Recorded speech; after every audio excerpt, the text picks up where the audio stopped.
యేసుక్రీస్తు నామమున మీ అందరికీ కూడా శుభములు వందనములు. మీరందరూ ఆత్మీయంగాను శరీర సంబంధంగా క్షేమంగా ఉన్నారని తలస్తున్నాను. శరీర సంబంధంగా బాహ్య సంబంధంగా కొంచెం బలహీనంగాను, ఆర్థికంగా కొంచెం ఇబ్బందికరంగాను, శరీరంలో కొంచెం బలహీనంగా ఉన్న ఇబ్బంది ఏం లేదు. ఎవరు కూడా భయపడవసరం లేదు, బాధపడ అవసరం లేదు.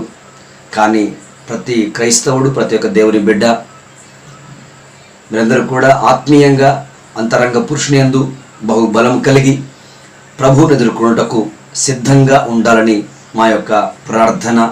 మీరును మా కోసం అలాగే ప్రార్థించవలసిందిగా నేను మీకు తెలియచేయుచున్నాను. ఎందుకనగా సంఘ కన్యక, సంఘం అనే వధువు పైకి ఎత్తబడే సమయము ఆసన్నమైనది. ఆ గడియలు, ఆ దినములు బహు త్వరలోనే ఉన్నాయన్నట్టుగా మనం తెలుసుకోవచ్చును. కాబట్టి ప్రకారంగా ప్రతి క్రైస్తవునికి, ప్రతి విశ్వాసికి ఉన్న ఒక ఆశ ఏంటంటే, నా కోసం రక్తం కార్చి ప్రాణం పెట్టిన ఆ ప్రభువు, ఆ ప్రియుడు త్వరలో రాబోతున్నాడు. నేను అతనిని ఎదుర్కోవాలని ఒక ఆశ, ఆకాంక్ష, నిరీక్షణ కలిగి ఉన్నారు. ఒకవేళ ఈ నిరీక్షణ, ఈ విశ్వాసము లేకపోతే వారి క్రైస్తవులే కాదు అని మనం కంప్లీట్గా తెలుసుకోవచ్చు. కానీ నిజముగా నూతన జన్మ పొందితే, నిజముగా మారమనసు పొందితే, నిజముగా బాప్టిజము ద్వారా తమ యొక్క పాత బతుకును పాతిపెట్టి వారు నిజముగా క్రీస్తుని ధరించుకునేలా వారి అంతరంగంలోని ఒక నిరీక్షణ కలిగి ఉంటారు. ఏంటి అని చూస్తే, నా ప్రభువు నా కోసం త్వరలో రానన్నాడు. అట్లయితే నేను అతనిని ఎదుర్కొనుటకు సిద్ధంగా ఉండాలి, లేకపోతే సిద్ధపడాలి. ఒక ఆశ, ఒక లోపట ఒక ప్రయాస, లోపట ఒక ఆవేదన ప్రతి క్రైస్తవుడు ఖచ్చితంగా కలిగి ఉంటాడు. ఓకే, దేవుడికి స్తోత్రములు. అట్లయితే ఎవరికైతే ఈ నిరీక్షణ లేదో వారు దేవుడి సంఘంలోకి ఇంకా, అనగా వారిలో నూతన జన్మ లేదు అని మనం ఖచ్చితంగా గుర్తు చేసుకోవాల్సిందే. ఓకే, అట్లయితే మారమనసు పొంది, బాప్టిజం పొంది, ప్రభు యొక్క లేఖనాన్ని ధ్యానిస్తూ, పాటలు పాడుతూ, భక్తి చేస్తూ వెళ్ళిపోతున్న ప్రతి క్రైస్తవుని జీవితంలో ఒక నిరీక్షణ కలిగి ఉన్నారు. ఏంటంటే, ప్రభు త్వరలో రానన్నారు, ఆ ప్రభువును ఎదుర్కొనుటకు నేను సిద్ధపడాలి. ఓకే, అట్లయితే ఒకవేళ నేను ఎత్తబడే గుంపులో ఉండకపోతే నా జీవిత అంతం, ముగింపు నరకమే, నిత్య నాశనమే అని మనకు తెలుసు. అట్లయితే ఈ ప్రకారంగా ప్రతి క్రైస్తవుడు ఏం కోరుతున్నాడంటే, ఒకవేళ నేను మరణిస్తే పరదైసులో పరిశుద్ధులతో కూడా నేను ఉండాలి, విశ్రాంతిలో అని ఆశపడతారు. ఒకవేళ నేను సజీవునిగా ఉన్నప్పుడే ప్రభు దినం అయితే, ప్రభు వస్తే సంఘం ఎత్తబడే, ఆ సంఘం ఎత్తబడితే ఆ గుంపులో నేను ఉండాలన్న ఒక ఆశ ప్రతి క్రైస్తవులో బహుబలముగా ఉంటుంది. ఇది లేకపోతే మనం క్రైస్తవులమే కాదు, నిజమైన జన్మ ఇంకా మన లోపట జరగనే లేదు. ఓకే, అట్లయితే ఈ ప్రకారంగా మనం బయటి వారిని పక్కకు పెడితే, నేను పరలోకం వెళ్ళాలి, ప్రభువుతో కూడా సదాకాలం ఉండాలి అని ఎవరైతే ఆశపడుతున్నారో, ఆ ఆశ మన జీవితంలో, ఆ నిరీక్షణ మన జీవితంలో నెరవేర్చబడాలంటే ఏం చేయాలి అంటే, మొట్టమొదటిగా ప్రపంచంలో ఎన్నో డినామినేషన్లు, ఎన్నో సంస్థలు, ఎన్నో సంఘములు, ఎంతోమంది సేవకులు, రకరకాల బోధలు మనం చూస్తూనే వింటూనే ఉన్నాం. కానీ పక్క సంఘముతో మన సంఘమును, పక్క కుటుంబంతో మన కుటుంబాన్ని, పక్క పాస్టర్తో మన పాస్టర్ను, పక్క వ్యక్తితో మన జీవితాన్ని పోల్చుకుంటే ఎప్పుడు కూడా మన జీవితంలో మనం మాత్రం బాగుపడం. ఇది 100% కరెక్ట్. అట్లయితే మన జీవితాన్ని కొలుసుకోవాల్సింది, మన జీవితాన్ని సరి చేసుకోవాల్సింది ఒక సంఘంతో కానీ, ఒక సేవకునితో కానీ ఎప్పుడు కాదు. అట్లయితే తండ్రి, కుమార, పరిశుద్ధాత్మలు వారి యొక్క తమ సంకల్పమును, ఉద్దేశమును దేవుడు అపోస్తలుల ద్వారా, ప్రవక్తల ద్వారా మనకి ఇచ్చున్నాడు. అనగా దేవుడు తన ఉద్దేశమును, తన సంకల్పమును అపోస్తలుల ద్వారా, ప్రవక్తల ద్వారా, ఇదిగో వాక్యం యొక్క రూపములో దేవుడు మనకి యొక్క తన సంకల్పాన్ని ఇచ్చి ఉన్నాడు. అట్లయితే పక్కపొంటి ఉన్నటువంటి వారు దోసుకుంటున్నారు, అంటే వాళ్ళు 100 రూపాయలు దోసుకుంటే మేము 10 రూపాయలు దోసుకుంటున్నాము, వారు 100 అబద్ధం ఆడితే మేము 10 అబద్ధం ఆడుతున్నాం, వారు అనేక విషయంలో వారు అపనమ్మకస్తులు, మేము కొన్ని విషయాలు అపనమ్మకస్తులం.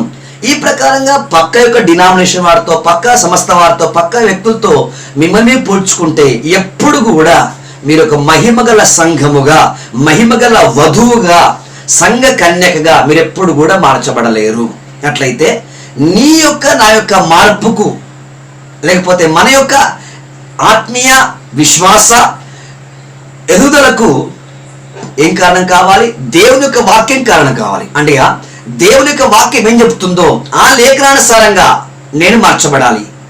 ఒకవేళ దేవుని యొక్క లేఖనానుసారంగా నేను లేకపోతే నా జీవితం నేను మార్చుకోవడానికి నేను ప్రయత్నం చేయాలి. హల్లెలూయా. ఈ ప్రకారంగా ఎవరికి వారుగా నేను సిద్ధంగా ఉన్నానా? నేను రూపాంతరం చెందుతున్నానా? నేను క్రీస్తు వలె మార్చబడుతున్నానా? ప్రభు వస్తే నెత్తబడే గుంపులో ఉంటానా? నేను మరణిస్తే పరిశుద్ధతో కలిసి విశ్రాంతి యొక్క ఆ యొక్క ప్రదేశంలో నేను వెళ్ళిపోతానా అన్న ఆ భయము, ఆ నిరీక్షణ ఎవరైతే కలిగి ఉంటుందో అటు వారికి నేను చెప్పబోయే మాటలు స్పష్టంగా అర్థమవుతాయి. కానీ ఇవన్నీ కూడా లేకపోతే నేను చెప్పబోయే మాటలంతా ఎవరికి అంత అర్థం కాకపోవచ్చు, కానీ కోపాన్ని, కఠినత్వాన్ని పుట్టిస్తుండొచ్చు.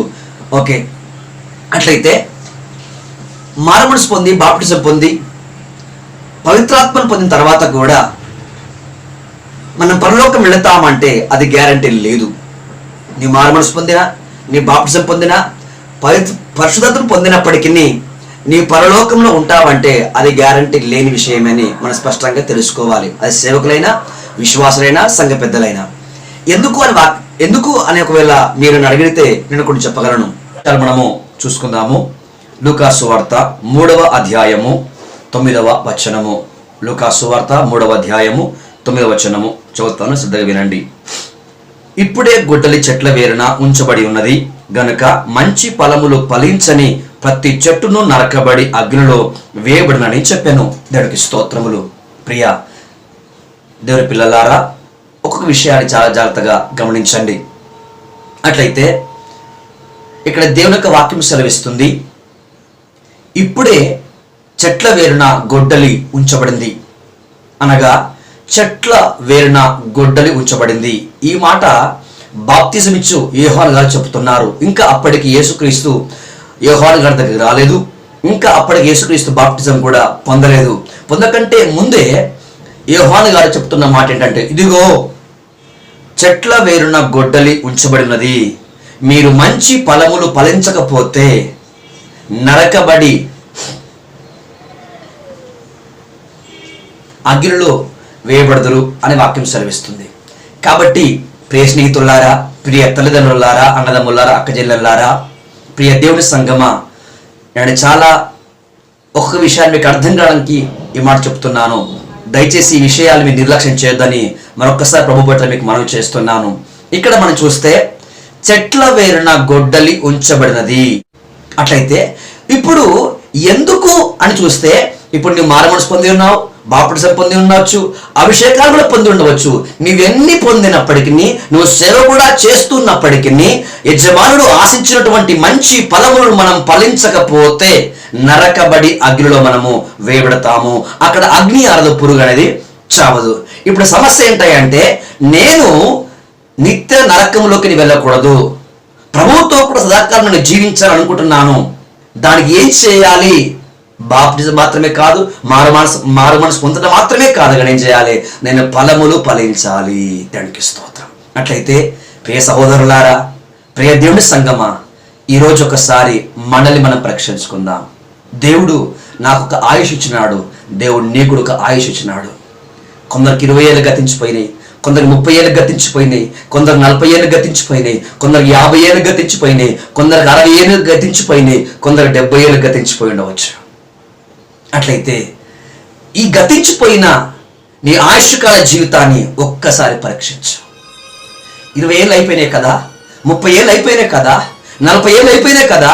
ఈ 40 సంవత్సరాలు దేవుడు మనకిస్తే, ఈ 30 సంవత్సరాలు మనకి ఇస్తే, ఈ 50 సంవత్సరాలు దేవుడికి ఇస్తే, ఈ 50 సంవత్సరాల్లో, ఈ 40 సంవత్సరాల్లో, ఈ 30 సంవత్సరాల్లో, ఈ 20 సంవత్సరాల్లో నీవు ప్రభువు కోసం ఏం ఫలించినావు? ఎన్ని పాటలు పాడినామని కాదు, ఎంత వాక్యం చెప్పామని కాదు, ఎంతసేపు ప్రార్థించామని కాదు. నీ జీవితంలో దేవుడికి ఇచ్చిన ఆయుష్ కాలంలో నీవేం ఫలాలు ఫలించినావు? ఒకవేళ నీవు కానీ నేను కానీ యజమానులు ఆశించినటువంటి ఫలములు ఫలించకపోతే నరకబడతాము, అగ్నిలో వేయబడతాము. దేవునికి స్తోత్రం. నేను ఫలించిన అన్న, నాకు 30 ఏళ్ళు అయిపోయింది, నీకు 40 ఏళ్ళు అయిపోయి ఉండవచ్చు, నీకు 20 ఏళ్ళు అయిపోయి ఉండవచ్చు. ఎప్పుడు చనిపోతామో, ఎక్కడ చనిపోతామో, ఎలా చనిపోతామో తెలియదు. చనిపోయిన తర్వాత మన విశ్వాసం ఏంటి, మన నిరీక్షణ ఏంటి, మన గురి ఏంటి? నేను చనిపోతే పరదేశంలో ఉండాలి.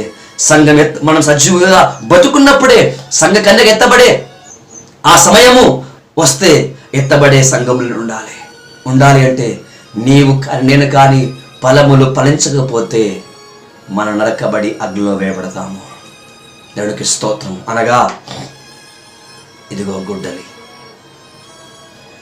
గొడ్డలి, ఈ గొడ్డలి ఎక్కడ ఉంచబడింది అని చూస్తే చెట్ల వేరున ఉంచబడినది. చెట్ల వేరున గొడ్డలి ఉంచబడింది. ఎందుకు ఈ గొడ్డలి ఇక్కడ ఉంచబడిందంటే ఈ గొడ్డలిని ఏమనదు, ఏమి చేయదు. అదే ప్రకారంగా ఈ గొడ్డలి అనగా ఏం చేయదు, కానీ ఏం చేయాలి? నువ్వు ఫలించాలి, మంచి ఫలములు ఫలించాలి. మంచి ఫలం ఫలించడానికి దేవుడు నీకు తన కృపనిస్తున్నాడు, తన జీవాహారాన్ని ఇస్తున్నాడు, తన జీవ జలమునికి ఇస్తున్నాడు. హల్లెలూయా. కీర్తనకారుడు రాస్తుంది కదా, నీటి కాలువ ఎవరిని నాటబడినా చెట్ల వలె, చెట్టు వలె ఆకులు వాడిపోకుండా తన కాలమంతా ఫలమి చెట్టు వలె ఉండాలి. అనగా ధర్మశాస్త్రంలో దాగినటువంటి ఆ జీవజల నది మనం పొందుకొని ఆ ధర్మశాస్త్రం ఆనందిస్తూ ఉంటేట్టుంటామంట. ఆకులు వాడిపోకుండా మన జీవిత కాలమంతా మనం ఫలమిస్తూనే ఉంటామని దేవుని యొక్క లేఖనము సెలవిస్తుంది. హల్లెలూయా. ఆ నది ప్రవహిస్తుందంట. అట్లయితే పరిశుద్ధ స్థలంలో నుంచి ఆ నది ప్రవహిస్తున్నట్టుగా మనం హెస్కేలు చదువుతున్నాం. కాబట్టి ప్రకారంగా జీవనది ప్రవహిస్తూనే ఉన్నది. ఆ జీవనది ప్రవహిస్తున్నటువంటి ఆ నది యొక్క ఒడ్డున మనం నెడలే. ఇప్పుడు ఏం చేయాలంటే మనం ఫలించాలి. ఓకే, అట్లయితే చెట్టు వేరుని ఇప్పుడు ఏమి ఉంచబడింది? గొడ్డలి ఉంచబడింది. ఈ గొడ్డలి మనం నరకంటే ముందే నువ్వేం చేయాలి? ఫలములు ఫలించాలి. ఏ చెట్టు అయితే యజమానులు ఆశించినటువంటి మంచి ఫలములు ఫలించకపోతే ఈ గొడ్డలి పనిచేయడం ప్రారంభిస్తుంది. హల్లెలూయా. అనగా మన జీవితంలో, అనగా నా జీవితంలో, నీ జీవితంలో గొడ్డలి ఎప్పుడు పని చేయకూడదు. ఒకవేళ ఈ గొడ్డలి పని చేయడం ప్రారంభిస్తే ఇది ప్రారంభించిన మరో క్షణము మనం నరకబడతాము, అగ్నిలో వేయబడతాము. కాబట్టి ప్రియ సహోదరి సహోదరులారా, ఇప్పుడు మన ఆశ, మన నిరీక్షణ, మన కోరిక నెరవేర్చబడాలంటే ఏం చేయాలి? మన మంచి ఫలములు ఫలించాలి. అట్లయితే మంచి ఫలములు ఫలించాలంటే ఏం చేయాలి? కొంతమందికి లోపల ఆశ ఉంది, నేను ప్రార్థిస్తున్నాను కానీ ఫలాలు రావట్లేదు, నేను ప్రతిరోజు బైబిల్ చదువుతున్నాను అయినా ఫలములు రావట్లేదు, నేను ప్రతి ఆదివారం గుడికి వెళ్తున్నాను అయినా ఏంటి ఫలములు రావట్లేదు. ఎందుకు రావట్లేదు? హల్లెలూయా. అట్లయితే యోహాను సువార్త 15వ అధ్యాయంలో ఈ ప్రకారంగా రాయబడింది. ఏమని? మనం ఫలించాలి అన్నా, బహుగా ఫలించాలన్నా పనికి రాని వాటిని ఏం చేయాలంట? తీసివేయాలి. అనగా పనికి రాని ఎక్కడ ఉన్నాయంటే ఇదిగో చెట్టు పైనే ఉంటవి. అట్లయితే పనికి రాని వాటిని ఎప్పుడైతే మనం నరికి వేస్తుంటామో, వాటిని తీసివేస్తుంటామో, వాటిని మనం విసర్జిస్తుంటామో, వాటిని మనం కత్తరిస్తుంటామో అప్పుడు ఫలములు వస్తాయని యోహాను సువార్త 15వ అధ్యాయంలో ప్రభువైన యేసుక్రీస్తు ప్రభువు వారే చెప్పి ఉన్నారు. అట్లయితే మనం ప్రార్థన చేయట మంచిదే, వాక్యం చదువుట మంచిది, చర్చగలట మంచిది, దేవుని సేవకొచ్చేటటువంటి వాక్యాన్ని విని దాన్ని గ్రహించి దాన్ని ధ్యానించాలి, అది చాలా మరి మంచిది. అట్లయితే ఆ వాక్యం వస్తున్నప్పుడు ఆ వాక్యం యొక్క వెలుగులో, ఆ వాక్యం యొక్క కులబద్ధ ప్రకారముగా మనల్ని మనం చేసుకోవాలి, కొలుసుకోవాలి. హల్లెలూయా. అంటే దేవుని యొక్క వాక్యములకు వ్యతిరేకమైనటువంటి ఆలోచనలు కానీ, కోరికలు కానీ, ఉద్దేశములు కానీ అవి మన ఏంటంటే ఏం చేయాలి? వాక్యం అనే ఆత్మ ఖడ్గముతో మనం దాన్ని కత్తరించేయాలి. ఎందుకు కత్తరించాలని చూస్తే నేను ఫలించాలి, ఫలించకపోతే పడ్డది నరకబడి అగ్నిలో నేను వేయబడతాను. హల్లెలూయా. కాబట్టి చెట్టు వేరునే ఉంచబడింది, గొడ్డలి ఉంచబడింది. ఈ గొడ్డలు పని చేస్తే నేను నరకంలో ఉంటాను. ఈ గొడ్డలు నా జీవితంలో పని చేయకుండా అది మౌనముగా ఉండాలి అంటే ఏం చేయాలి? నేను ఫలించాలి. నేను ఫలించాలంటే ఏం చేయాలంటే ఇదిగో వాక్యం అనే ఆత్మ ఖడ్గముతో, వాక్యం అనే కథతో ఏం చేయాలి? నా జీవితంలో దాగున్నా ఏం చేయాలి? పనికి అన్నవాడిని ఏం చేస్తుండాలి? నేను వాటిని కత్తరిస్తూ, నరికి వేస్తూ, విసర్జిస్తూ ఉండాలి. హల్లెలూయా. పేతురు రాశారు కదా, పారంపర్యమైన వ్యర్థ ఆచారములను విడిచిపెట్టినట్లుగా. ఇంకా గళతి పత్రుడు పౌలు రాస్తాడు, మీరు దేవుని చేత ఎరగబడిన వారు, మీరు దేవుణ్ణి ఎరిగిన వారు అయినప్పటికీ నిష్ప్రయోజనమైన వాటిని ఇంకెందుకు కొనసాగిస్తున్నారు? చాలా మంది ప్రార్థిస్తూనే ఉన్నారు, పాటలు పాడుతూనే ఉన్నారు, సేవ చేస్తున్నారు, కానీ నిష్ప్రయోజనమైన పనికి రాని అనేక విషయాలు చేస్తూనే ఉన్నారు. హల్లెలూయా. అట్లయితే ప్రియ దేవుని సంగమా, ఎందుకు ఇలాగే మనం చెడిపోతున్నాము? ఎందుకు దేవుడు ఆశించిన ఫలాలు మనలో కలగబడలేకపోతున్నాయి అని చూస్తే ఇంకోటి బహు భయంకర విషయం ఏంటంటే, మనకి 20, 30, 40, 50 సంవత్సరాలు గడిచిపోయినా నేను క్రైస్తవుణ్ణి అన్న భ్రమలో ఉన్నాము, నేను మారు మనసు పొందిన అన్న భ్రమలో ఉన్నాము, నేను బాప్టిజం పొందిన అన్న భ్రమలో ఉన్నాము, సంఘము ఎత్తబడితే నేను ఎత్తబడే గుంపులు ఉంటాను అనుకుంటున్నాను, కానీ నిజంగా తన వ్యక్తిగత జీవితాన్ని మాత్రం ఎవరు కూడా పరీక్షించుకోవడం లేదు. హల్లెలూయా. ఎందుకంటే ఇది ఆ సంఘాన్ని చూడు, ఆ సంఘం వారు ఏమేమో చేస్తున్నారు, నేను చేయట్లేదు. కాదండి, మన జీవితాన్ని కొలుసుకోవాల్సింది పక్క సంఘస్థులతో కాదు, పక్క సంఘ సభ్యులతో కాదు, కానీ దేవుని యొక్క వాక్యం అనే కొలబతతో మన జీవితాన్ని మనం కొలుసుకోవాలి. దేవుని వాక్యం సెలవిస్తుంది, నిష్ప్రయోజనమైన వాటిని మీ యొక్క నా యొక్క పితరులను పెట్టి వ్యర్థ ఆచారాలు అన్యజనుల ఆచారాలు విడిచిపెట్టమని దేవుని వాక్యం సెలవిస్తుంది. కానీ గొప్ప గొప్ప సేవకులు అంటే ఏంటి, టీవీలలో ప్రసంగించేవారు, పెద్ద పెద్ద సంఘాల్లో ఉన్నటువంటి వారు చేస్తున్నారు, నేను చేస్తే తప్పు ఏముంది? హల్లెలూయా. అట్లయితే ఇదిగో మీరు దినములు మాసములు ఉత్సాహకాలం పాటిస్తున్నారు, నేను మీకోసం పడిన ప్రయాసము వ్యర్థమైపోనేమో అని నేను మిమ్మల్ని వచ్చి భయపడచున్నాను. దేవునికి స్తోత్రం కలగాక. అనగా దేవుడి సేవకులు మన కోసం ప్రయాసపడుతున్నారు. యేసుక్రీస్తు ప్రభువు వారు రక్తం కాల్చి ప్రాణం పెట్టి మనల్ని విమోచించి ఉన్నాడు. అట్లయితే ఈరోజు మనం ఫలిస్తున్నామా? ఈరోజు మనం ఫలిస్తున్నామా?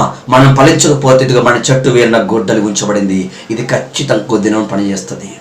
ఇంకా నీ ఫలిస్తావేమోనని, ఇంకా నీవు ఫలిస్తావేమోనని అది దీర్ఘశాంతముతో వహిస్తున్నది.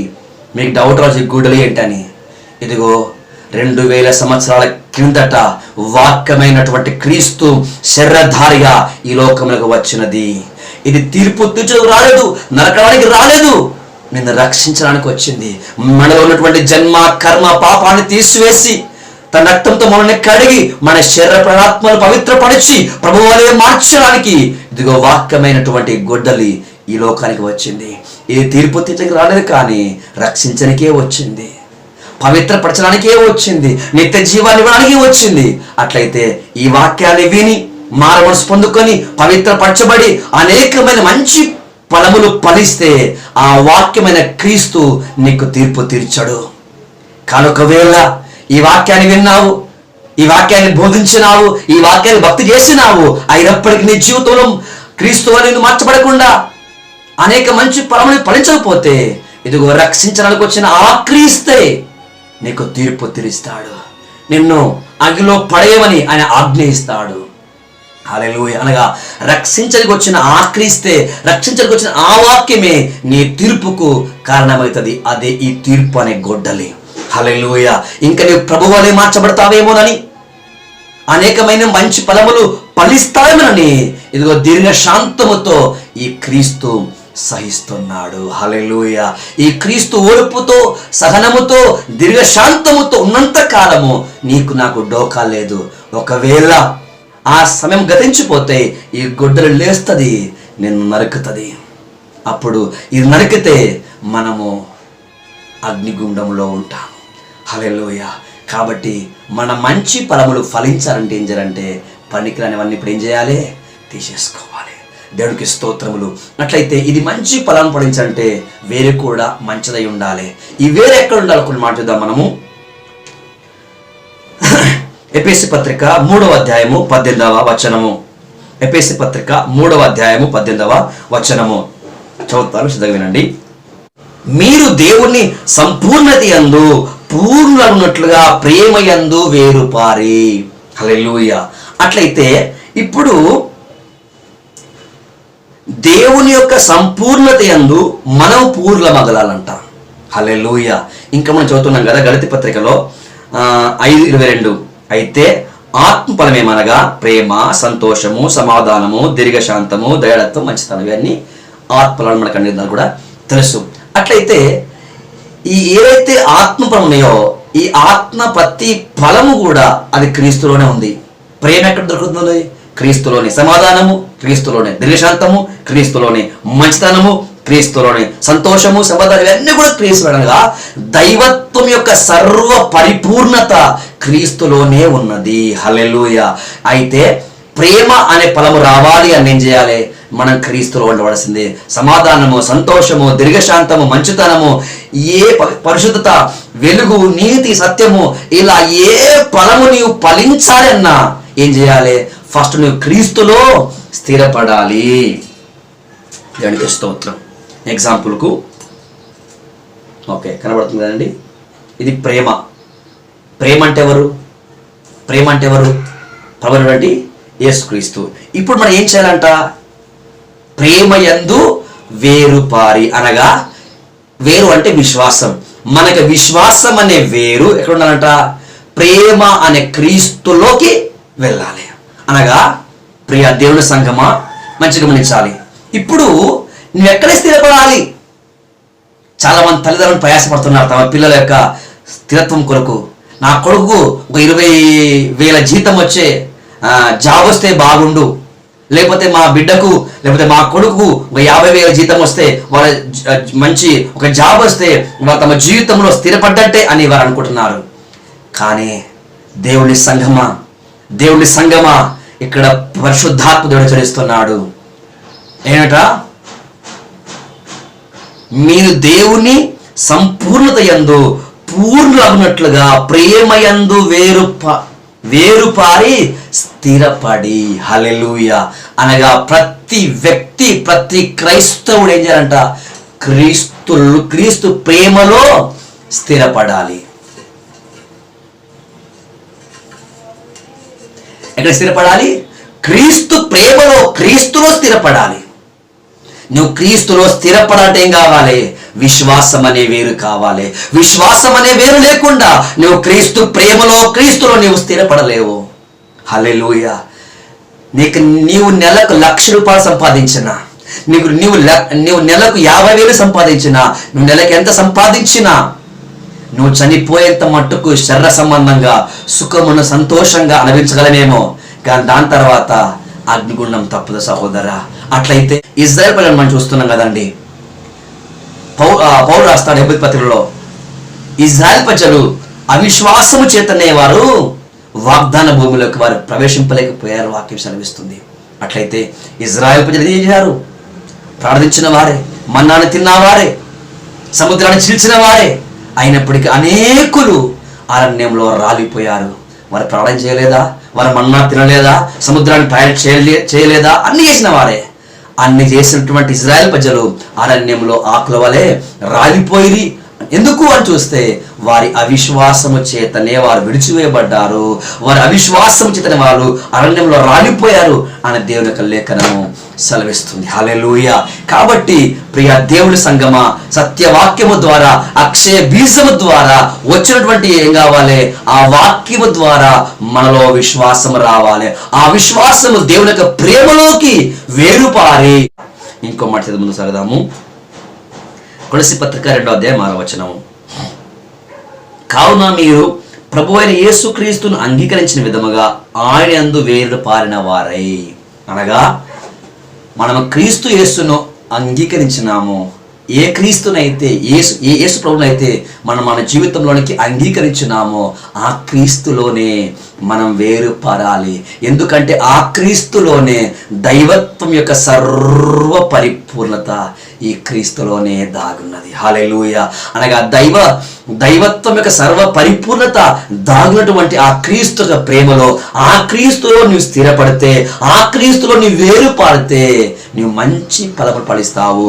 నీవు మంచి ఫలములు ఫలిస్తే ఈ గొడ్డలు నీకు తీర్పు తీర్చదు, ఈ గొడవని నరికివేయదు. ఈ గొడవ నరికివేయకుండా ఉండాలని చేయాలి? మనలో మంచి వేరు ఉండాలి. మంచి వేరు ఎట్లా వస్తుంది? సత్యవాక్యాలు ఉంట వల్ల మంచి వేరు వస్తుంది. ఆ వేరేం చేయాలంట? దైవత్వం యొక్క సర్వ పరిపూర్ణత కనున్నటువంటి ఈ క్రీస్తులో మనము స్థిరపరచబడాలి. హల్లెలూయా. ఇదొకటి. రెండవ విషయం, హెబ్రీ పత్రిక 12వ అధ్యాయము 15వ వచనం. హెబ్రీ పత్రిక 12:15. మీలో ఎవడైనాను దేవుని కృపను పొందకుండా తప్పిపోవునేమో అనియో, చేదైన వేరు ఏదైనా మొలచి కలవరపరచడం వలన అనేకులు అపవిత్రులైపోదురేమో అనియో. హల్లెలూయా. ఇంకా దాని తర్వాత చదువుతాం మనము, ఒక్క పూట కుట్టు కొరకు తన చేసతనం వేసుకున్నటువంటి భ్రష్టుడైన వ్యభిచారాయణ మీలో ఉండనేమో చూసుకోండి అని. ఓకే, అట్లయితే ఇప్పుడు ఈ చెట్టు కూడా ఏముందంట? వేరుంది. కానీ ఏ వేరుందంట? చేదైనటువంటి వేరు. హల్లెలూయా. మనం ఉజ్జియాను చూస్తాము. ఉజ్జియా యూదులకు రాజు. ఆయన అనేక సంవత్సరాలు మంచి పరిపాలన చేసినాడు, యథార్థంగా జీవించినాడు, మంచిగా స్థిరపడ్డాడు. అయితే మంచి పరిపాలన చేస్తూ ఆయన పేరు ప్రఖ్యాతలు అనేక దేశంలో వ్యాపించిన తర్వాత, ఆయన స్థిరపడిన తర్వాత అక్కడ వాక్యం సెలవిస్తుంది ఏమని చూస్తే 2వ దినవృత్తాంతములు 26:16 చదువుతాం మనము. అయితే అతడు స్థిరపడిన తర్వాత అతడు తన మనసున గర్వించి చెడిపోయెను. హల్లెలూయా. ఉజ్జియా యథార్థవంతుడే. ఉజ్జియా దేవుడందు భయభక్తులు కలిగిన వాడే. ఉజ్జియా ప్రభువులు మంచిగా స్థిరపడ్డటువంటి వాడే. కానీ ఏమైందంట? మనస్సున గర్వించి చెడిపోయాడు. అంటే అర్థమేంటి? చేదైన వేరు ఉజ్జియాలో మొలిసింది. స్వనీతి అనే, నేను అనే ఈ గర్వము అనేటటువంటి చేదైన వేరు ఉజ్జియాలో మొలిసింది. దేవునికి స్తోత్రం. నేను బాగున్నాను, నేను బాగా పాట పాడుతున్నాను, నేను బాగా సేవ చేస్తున్నాను, నేను ప్రభువులో ఉన్నాను అనుకుంటున్న వారలారా మరొక హెచ్చరిక. ఎదుగో ఉజ్జియా స్థిరపడిన వాడే, ఉజ్జియా దేవుడు భయభక్తులు కలిగిన వాడే, ఉజ్జియా యథార్థవంతుడే. కానీ లోపట మనస్సులో ఒక చేదైన వేరు మొలిసింది. ఏంటి ఆ చేదు? మనస్సులో గర్వించినాడు. అనగా గర్వము అనే చేదైన వేరు అతనిలో మొలిసినది. దేవుణ్ణి మహిమపరచవలసినటువంటి, అనగా సమస్త క్షేమాన్ని ఇచ్చినటువంటి, ఆ పేరు ప్రఖ్యాతలను ఇచ్చినటువంటి ఆ దేవుణ్ణి గణపరిచే బదులుగా నా ద్వారానే నేనే అన్న ఒక గర్వము ఉజ్జియాలో రావడం జరిగింది. అంత మాత్రం కాదు. రెండవది, దేవుని మందిరములో యాజకులు ధూపము వేయాలి, బలులు అర్పించాలి. కానీ తానే ధూపం వేయడానికి వెళ్ళిపోయినప్పుడు అనేకులు అడ్డగిస్తారు. అయినా ఆయన వెళుతాడు. అప్పుడు మొదట కుష్ఠం పడుతుంది. దేవుని ముందర బయటికి ఆయన వెలివే పెడతాడు. చనిపోయేంత మట్టుకు కుష్ఠముతోనే ఉండి బహుఘోరమైనటువంటి చావు చేస్తాడు ఉజ్జియా. హల్లెలూయా. కుష్ఠము పాపమునకు సాదృశ్యంగా ఉంది. అనగా మనసు లోపట గర్వము అనే చేదైన వేరు మొలిసింది. అది పాపాన్ని పుట్టించింది. చివరికి అది మరణానికి వెళ్ళిపోయాడు. కాబట్టి ఇదిగో భక్తి చేస్తున్న మనము, పాట పాడుతున్న మనము, సేవిస్తున్న మనలోనికి గర్వము అనే, శరీరాశ అనే, నేత్రాశ అనే ఇలాంటి రకరకాల చేదైన వేర్లు ఖచ్చితంగా మొలిసే అవకాశం ఉన్నది. అట్లయితే ఏం చేయాలి? ఇప్పుడు చేదైన వేరు ఏది కూడా మొలవకుండా మనల్ని మనము బాగు జాగ్రత్తగా కాపాడుకోవాలి. అంతవరకు సహించవలసిందే.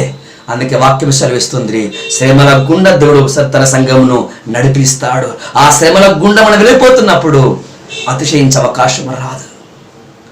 కృప కృప కృప కృప అనుకుంటూ మనము కృపను పొందుకుంటూ కృపాసంతులో సాగిపోతాము. దేవునికి స్తోత్రములు. కాబట్టి దేవుని బిడ్డలారా, ఇదిగో చేదైన వేరు మొలవకుండా మనల్ని మనము చూసుకోవాలి. ప్రతిదినం ప్రభుకు అప్పగించుకోవాలనగా ఏం చేస్తుండాలి?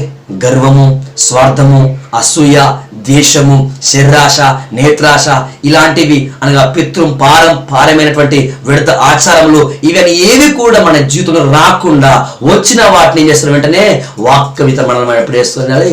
వాటిని నరుక్కుంటూ విసర్జించుకుంటూ వెళ్ళిపోవాలి. ఒకవేళ అలా నీవు పనికిరాని వాటిని, నిష్ప్రయోజనమైన వాటిని నువ్వు కట్ చేయకపోతే, నువ్వు వాటిని విసర్జించకపోతే ఉజ్జియాకు వచ్చినటువంటి మరణము ఖచ్చితంగా మనకు వస్తుంది. రెండోది, అననీయ సప్పిరాలు వారి మంచి విశ్వాసం గలవారే, వారి మీద సమర్పణ గలవారే, అయినప్పటికీ ఏమైపోయింది? చేదైన ఆలోచన, చేదైన వేరు వాళ్ళు మనిసింది. వారు కలవపరచబడ్డారు. చివరికి అపవిత్రులైపోయి వారు మరణించి అగ్నిలోకి వెళ్ళిపోయారు. యూదా, గియాజీ ఇలా అనేక మంది మనం చూస్తున్నాము. ఒకప్పుడు మంచివారే కానీ చేదైన వేరు వారి జీవితంలో మొలిచింది. వారు వెంటనే వాక్యమైన ఆత్మఖడ్గము ద్వారా వారి నరికి వేసుకుంటే, కట్ చేసుకుంటే, విసర్జిస్తే వారు కూడా పరదైసులో పరిశుద్ధులతో కూడా ఉండేవారే. కానీ ఏమైతుందిలే అని వారు దాన్ని కలిగి ఉన్నారు. ఆ చేదైన వేరు వారిని అపవిత్రపరిచి వారిని నరకంలోకి తీసుకొని పోయింది. ప్రియ సహోదరా, ప్రియ సహోదరి, చేదైన వేరు మొలిసే అవకాశం ఉంది. నువ్వు స్థిరముగా ఉన్నా, నువ్వు భక్తిలో ఉన్నా, నువ్వు సేవలో ఉన్నా, నువ్వు ఎక్కడ ఉన్నప్పటికీ చేదైన వేరు మొలిసే అవకాశం ఉన్నది. ఎప్పుడైతే చేదైన వేరు మొలిసిందో లేనిపోని కోరికలు పుడతాయి. హల్లెలూయా.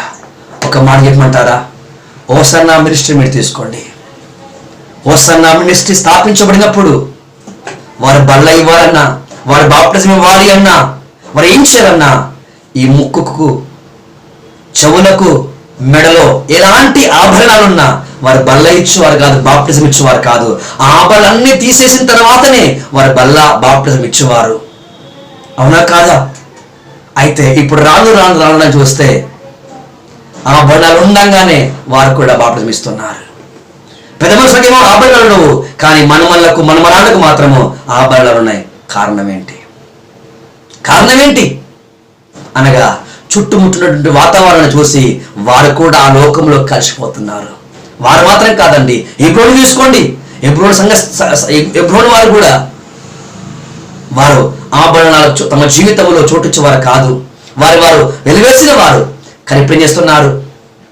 శివయ్య వారికి మాత్రమే లేవేమో, మిగతా మ్యాక్సిమం అందరికీ ఆభరణాలు వచ్చేసినాయి. ఉంగరాలు కానీ, మెడలో గుచ్చేయండి, ఇవన్నీ వచ్చేసినాయి. అంటే కారణం ఏంటి? అప్పుడు హెబ్రోన్ సంఘమే, ఇప్పుడు దాని పేరు హెబ్రోనే. అప్పుడు హోసన్నా మినిస్ట్రీసే, ఇప్పుడు హోసన్నా మినిస్ట్రీసే. కానీ అప్పుడున్న ప్రత్యేకత ఇప్పుడున్నదా?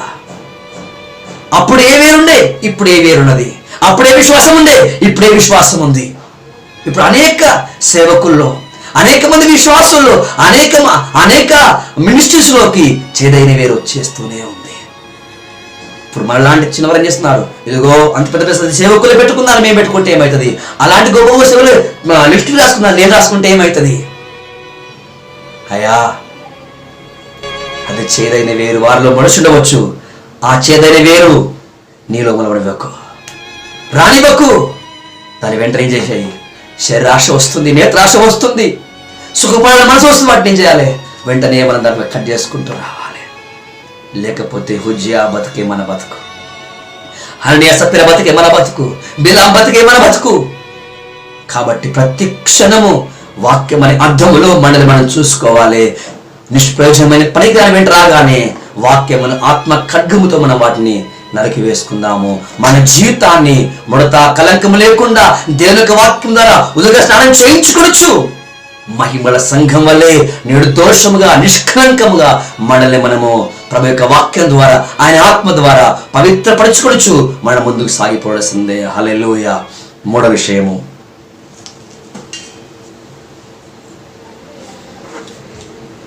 ఇది కూడా చెట్టే.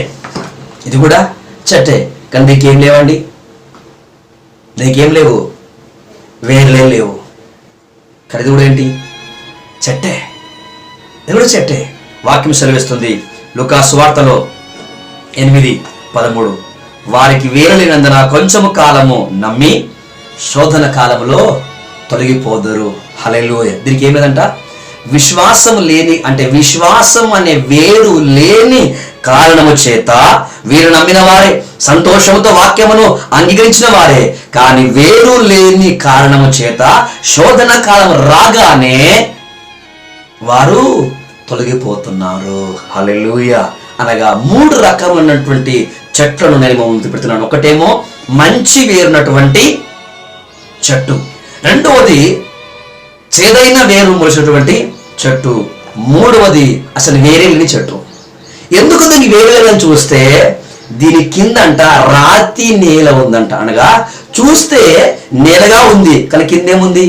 రాయి ఉంది. అంటే హెస్కేలో చెప్పిన ప్రకారంగా రాతి గుండె తీసివేయబడలేదు, ఇంకా మాంసపు గుండె వారిలోకి రాలేదు. కానీ వాక్యం విన్నారు, సంతోషంతో దాన్ని అంగీకరించినారు. కానీ ఏం రావట్లేదు? విశ్వాసం లేదు. విశ్వాసం లేని కారణం చేత వారు తొలగిపోతున్నారు. చూస్తే వీరు కూడా సంతోషిస్తారు, పాటలు పాడతారు, ప్రార్థిస్తారు, వాక్యాన్ని బోధిస్తారు, కానీ శోధన కాలంలో వీరు నిలువరు. హల్లెలూయా. కానీ మంచి వేరు ఉంటే, నిజమైన విశ్వాసమైన జీవితం ఉంటే శోధన కాలంలో తొట్టిలో తొలగిపోవు, స్థిరముగా ఉంటాము. హల్లెలూయా. కాబట్టి ప్రియ సహోదరి సహోదరులారా, ఒక్కసారి మన జీవితాన్ని మనం పరీక్షించుకుందాము. ఇదిగో క్రీస్తు యొక్క ప్రేమలో మనం ఏం కావాలి? స్థిరపరచబడాలి. దీంట్లో మనం వేరు పాడి ఉండాలి.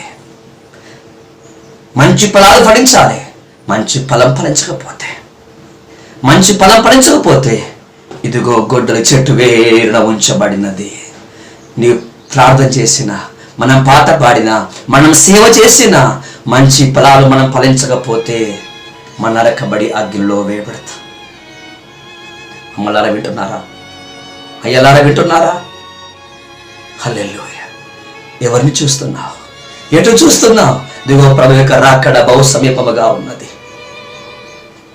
మన జీవితాన్ని చూసినప్పుడు ప్రేమ అనే, సంతోషము అనే, సమాధానము అనే, దీర్ఘశాంతం అనే ఆత్మ ఫలాలు మన జీవితంలో కనబడాలి. మన జీవితంలో మనము ఆత్మ ఫలాలు ఫలించాలంటే ఆత్మీయ జన్మ మనం కలిగి ఉండాలి. ఆత్మీయ జన్మ జన్మించిన వాడే ఆత్మీయ ఫలాలు ఫలిస్తాడు. ఆత్మ ఫలాలు ఫలించిన వాడే మంచి ఫలాలు ఫలిస్తాడు. ఆత్మీయ జన్మ లేకుండా ఆత్మ ఫలాలు ఫలించలేము. ఆత్మ ఫలాలు ఫలించకుండా మంచి ఫలాలు మనం ఫలించలేము అన్ని చెప్పుటకు సమయం లేదు కనుక త్వరగా ముగిస్తున్నాను. ప్రతి క్రైస్తవుడు, ప్రతి విశ్వాసం ఏం చేయాలి? మనం క్రీస్తులో సెటిల్ అవ్వాలి. నేను క్రీస్తులో స్థిరపడితే, ఆయన ప్రేమలో స్థిరపరచబడితే నాకు భయమే లేదు. మరణము నన్ను ఏం చేయలేదు. ఈ తీర్పు అనే గుడ్డలి నన్ను ఏమి కూడా చేయలేదు. ఎందుకు? నేను క్రీస్తు వలె మార్చబడుతున్నాను.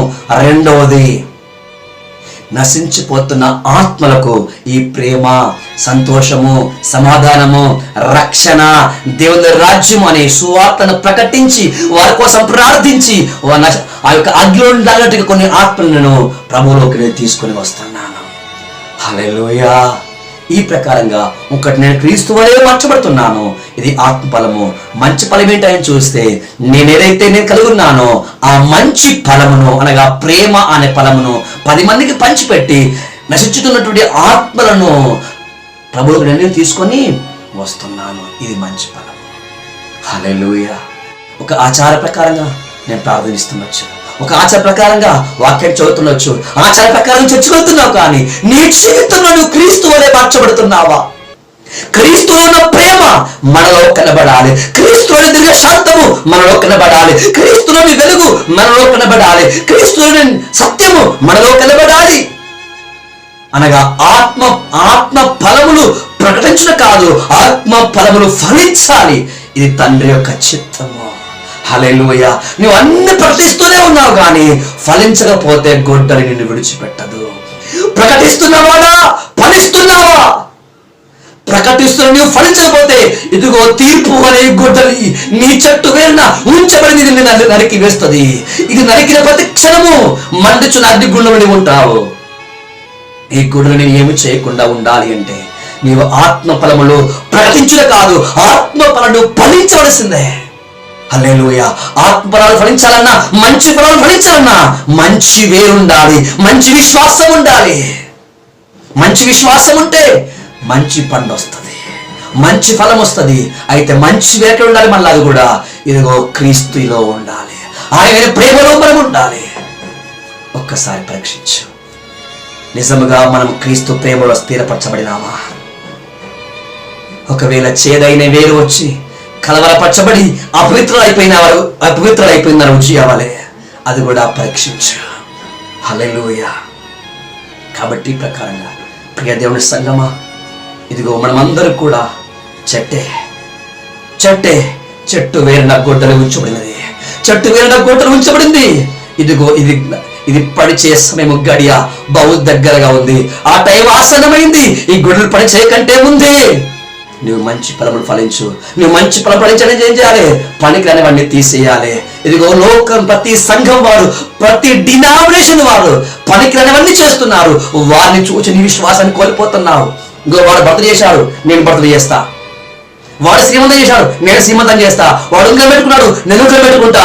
పాస్టర్ గారు మెడలో గొలుసుకున్నాడు, నేను మెడలో గొలుసేసుకుంటా. ఈ ప్రకారంగా ఎవరినో చూసి విశ్వాసాన్ని కోల్పోయి, ప్రత్యేకతను కోల్పోయి అపవిత్రమైపోతున్నాం. జాగ్రత్త. హల్లెలూయా.